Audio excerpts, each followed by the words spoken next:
Hi, it's me again with Corel Draw Tips and Tricks, and this is the second part. I just made a video called Find and Replace with Colors, and I explained in that, and I thought I'd just go into depth.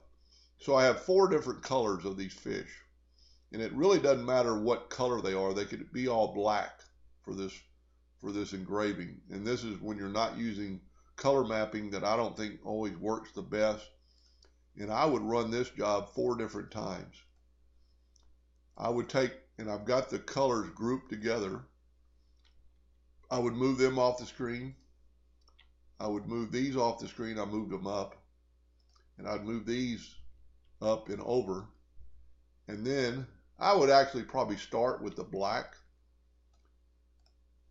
Start with your darkest colors. And I would run this at your normal engraving on wood or whatever you're going to do it on. This would pretty much only work on wood.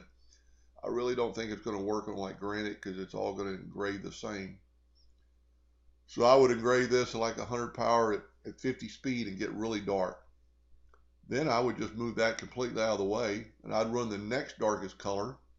And by using the nudge factor, they're always back in the exact same spot. And I would run this one at 100 power at say 75 speed. Then move it out of the way. Take your next darkest color, move it down, and run this at 100 power at 85 speed. Then move it out of the way and bring in your last color. And you haven't moved anything, you haven't moved it on the laser bit, and then just lightly run this like at 100 power at 100 speed. And with doing that, it's going to pretty much look like this right here on the engraving. You're going to have some darker fish and some lighter fish, and they're all going to be symmetrical and perfect, and you haven't moved anything, and it'll look to me more like a school of fish than just a bunch of black fish.